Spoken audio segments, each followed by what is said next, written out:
নমস্কার, আমি লিমা। আপনারা দেখছেন দ্য বেঙ্গল টাইম। বেঙ্গল টাইমের পর্দায় আরও একবার আপনাদের সকলকে আবার স্বাগত জানাই।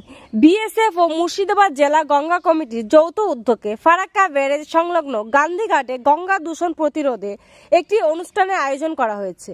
আজকে এই অনুষ্ঠানের মাধ্যমে ফারাক্কার নমামি গঙ্গার শুভ সূচনা করা হয়। মূলত গত 9 তারিখে বিএসএফের একটি মহিলা টিম নৌযাত্রার মাধ্যমে উত্তরাখণ্ড থেকে যাত্রা করে ফারাক্কায় পৌঁছায়। আজ সেই দলটি গঙ্গাসাগরের উদ্দেশ্যে রওনা দেয়।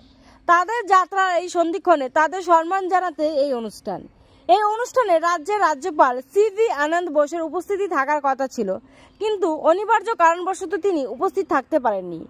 আজকের অনুষ্ঠানে উপস্থিত ছিলেন জঙ্গিপুর এসডিও, ফারাক্কার বিডিও ও বিএসএফের উচ্চ পদস্থ কর্মকর্তাগণ। সরাসরি ফারাক্কা থেকে আবির সিং এর রিপোর্ট। আপনারা দেখছেন দ্য বেঙ্গল টাইম।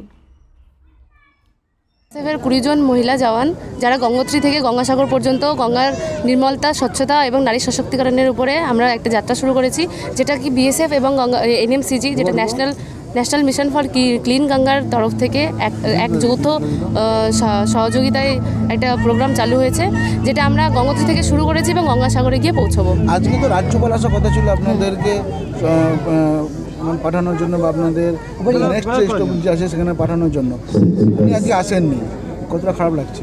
না, সেটা হতেই পারে, ওনার বিজি শিডিউলের জন্য উনি আসতে পারেনি। উনি একটা মান্যগণ্য ব্যক্তি, তো হতেই পারে। এটাতে খারাপ তো অবশ্যই লাগবে, কিন্তু অতটা আমরা ফিল করছি না, কারণ তিনি আমাদেরও বোঝা উচিত। আমরা এজ এ ফোর্স পার্সন তার যদি ব্যস্ততা না বুঝি তাহলে আর কি হলো। উনি আসলে আরও কোনো ভালো লাগতো? হ্যাঁ, অবশ্যই, তা তো অবশ্যই। উনি আসলে ওনার গরিমাতে উনি যা বলতেন আমাদের প্রতি, আমাদেরকে নিয়ে, সেটা আমরা অবশ্যই ফিল করতে পারতাম, বা আমরা সেটাতে অনেক সহায়তা, অনেক সাহায্য আমাদের হতো। আপনাদের এই কর্মসূচির মাধ্যমে কি বার্তা দিবেন এলাকাবাসীকে? এটাই বলবো যে যারা গঙ্গা তীরবর্তী মানুষ, যারা গঙ্গার কাছে থাকে, তারা যেন গঙ্গাকে নোংরা না করে। কারণ গঙ্গাকে পরিষ্কার করার দরকার নেই, কারণ গঙ্গা এমনিতেই পরিষ্কার। হ্যাঁ, ও নিজের ক্ষমতা রাখে নিজেকে পরিষ্কার করার জন্য। শুধুমাত্র আমরা যেন নোংরা না করি, যাতে আমরা নিজেদের যে কাঁচরা, যা পলিথিন, যা কিছু শত নোংরা আছে, আবর্জনা আছে, সেটা যেন গঙ্গা নদীতে না ফেলি। আমাদের জঙ্গিপুর। Constable Susmita Chowdhury, BSF. কজন আছেন আপনারা?